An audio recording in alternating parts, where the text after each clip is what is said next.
السلام علیکم ورحمۃ اللہ وبرکاتہ۔ امام ابن حبان رحمہ اللہ کی توثیق کے متعلق یہ ہمارا 18واں لیکچر ہے۔ فضیلت الشیخ المحقق انور شاہ راشدی سندھی حافظہ اللہ اپنی کتاب علم حدیث کو کھلواڑ اور بزیچہ طفال بنانے کی ایک مضموم کاوش میں لکھتے ہیں۔ یہ محترم شاہ صاحب کے لیکچروں کی 5ویں قسط ہے۔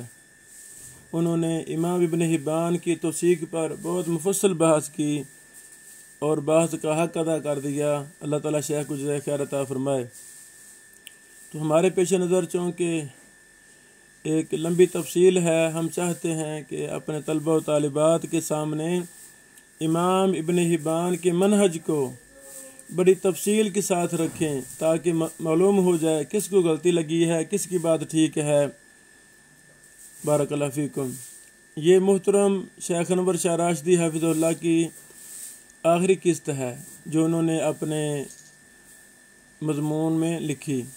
صحیح ابن حبان میں امام صاحب کا منہج، یہ عنوان ہے۔ اس کے تحت لکھتے ہیں: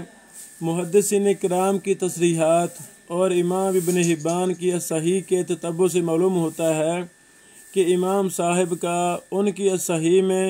روات کی تعدیل و توثیق کا منہج ان کی ثقات میں منہج سے مختلف ہے۔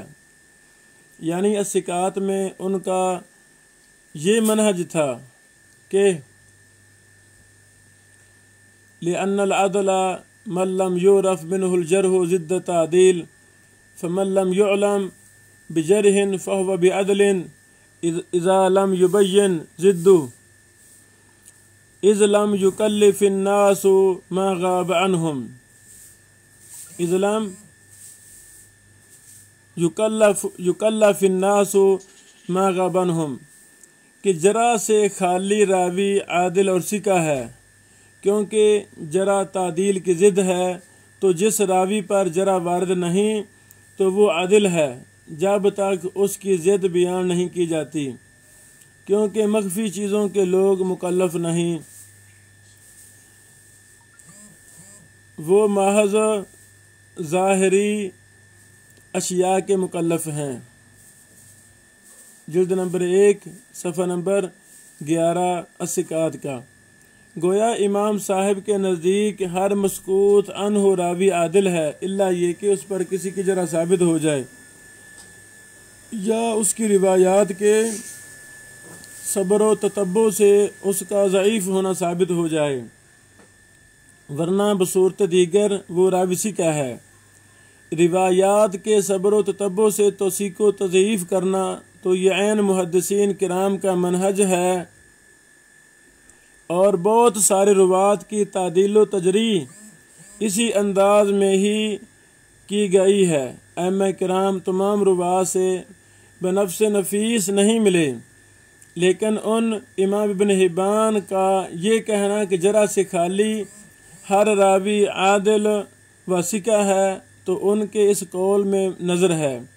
کیونکہ پیچھے ہم بھی تفصیل واضح کر رہے ہیں کہ ثقات میں موجود کافی روات ایسے بھی ہیں کہ جن کی روایات کے تتبع سے ان میں واضح مناکیر موجود ہیں،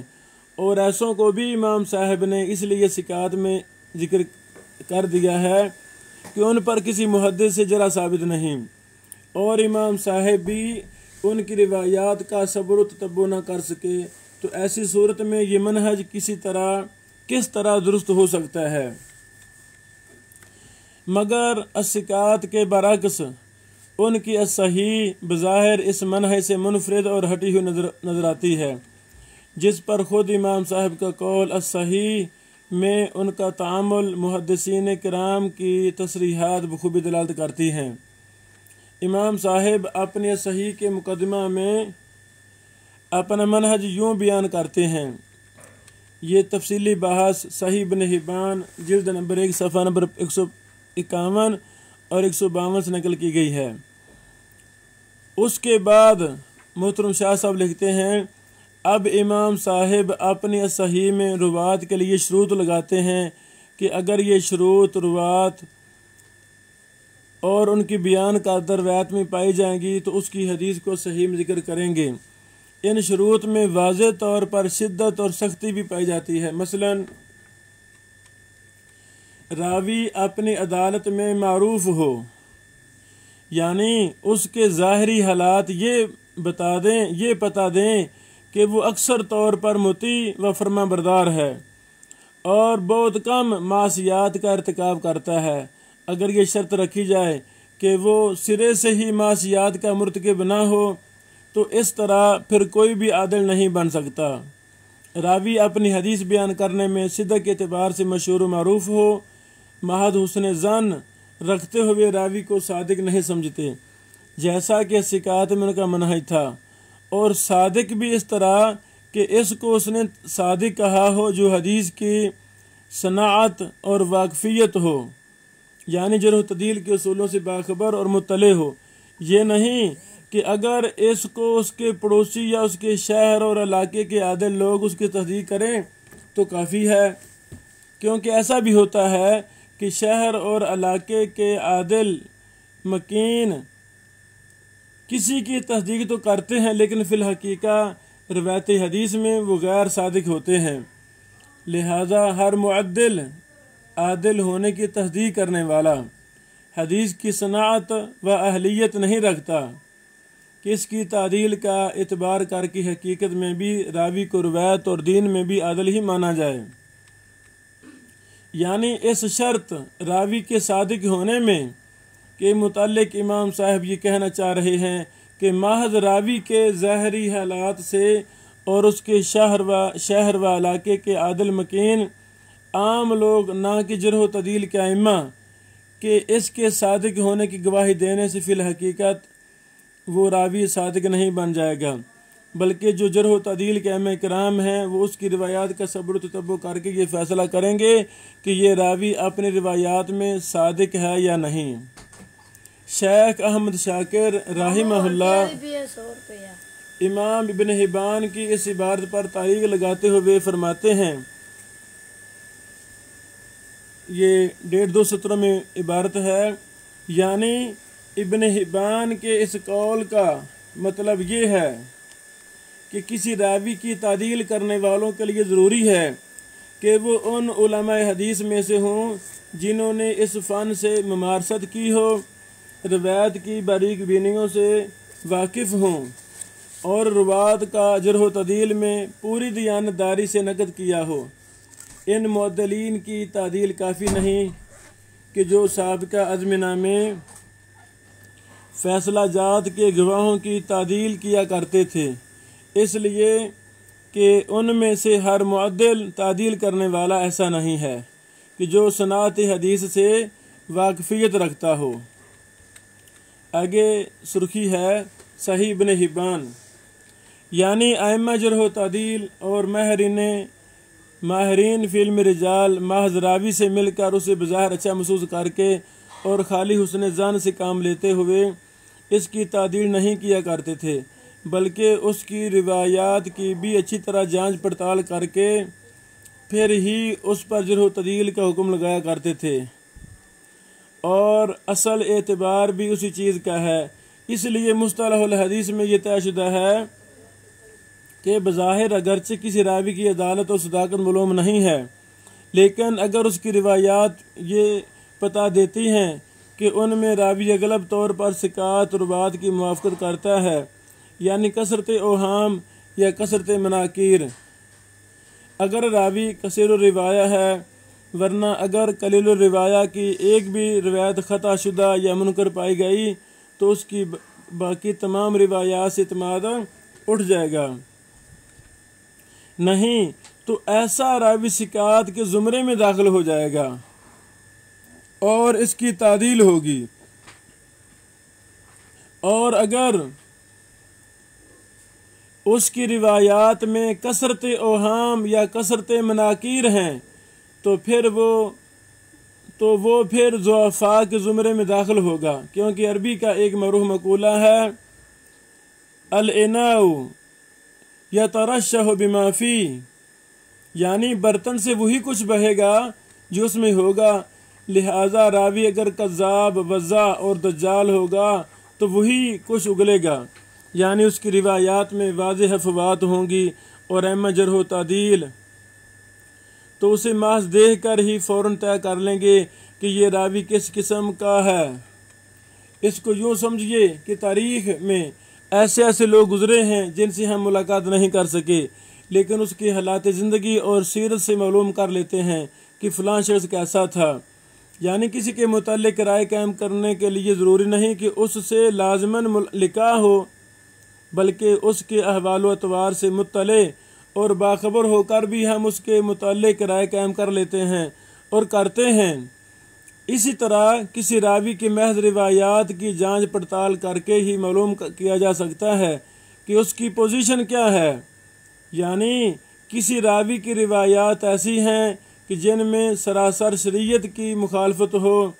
اور کسی ثقہ و عادل راوی سے اس کا صدور بھی ممکن نہ ہو، یعنی وہ راوی اس کا متحمل نہ ہو، تو یہ اس راوی کے کذب اور وضع پر دال ہے، کیونکہ اگر وہ صادق و امین ہوتا تو کبھی ایسی افواد کا مرتکب نہ ہوتا۔ یعنی اس کی روایات بھی اصل ہوتی ہیں، اسی سے طے کر لیا جاتا ہے کہ یہ راوی کس درجہ مرتبہ کا ہے۔ اسی طرح قلیل الحفظ راوی کا اندازہ کر لیا جاتا ہے، یعنی اس کی روایات میں اصل موجود ہوتی ہے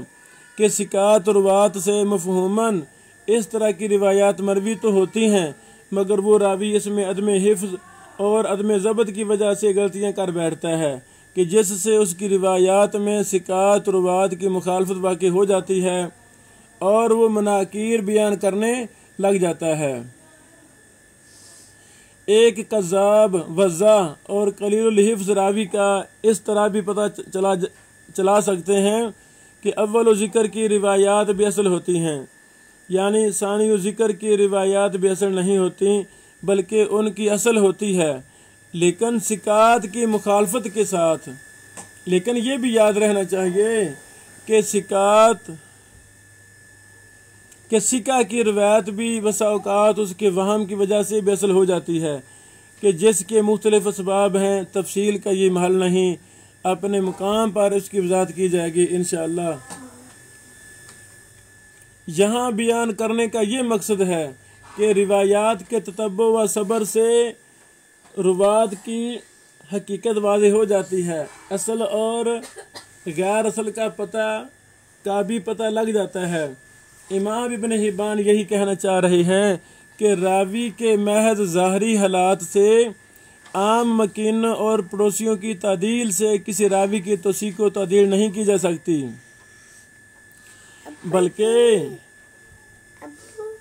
بلکہ اس کے لیے ائمہ جرح و تعدیل کی طرف رجوع کرنا پڑے گا جو راوی کی روایات کا صبر و تتبع کرنے کی اہلیت رکھتے ہیں۔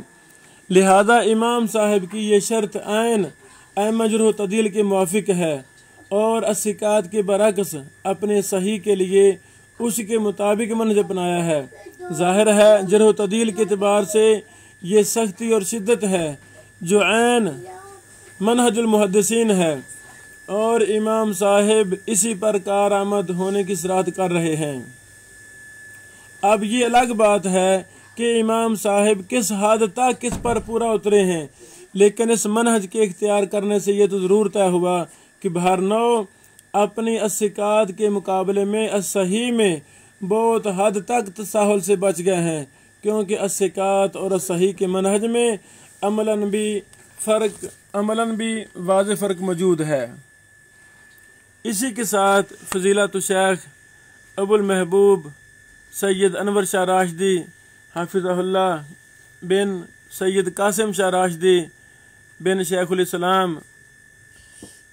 محقق اسماء الرجال سید محب اللہ شاہ راشدی کا کلام اور مقالہ ان کا ختم ہوا۔ بارک اللہ فی، اللہ تعالیٰ شیخ صاحب کے علم و عمل میں برکت فرمائے اور ان سے دین حنیف کا مزید کام لے۔ اس طرح کی کہ ہمارے آگے لیکچر بھی انشاءاللہ امام ابن حبان کے منہج پر ہوں گے، وہ بھی سماعت فرمائیں۔ بارک اللہ فیکم۔ السلام علیکم ورحمۃ اللہ وبرکاتہ۔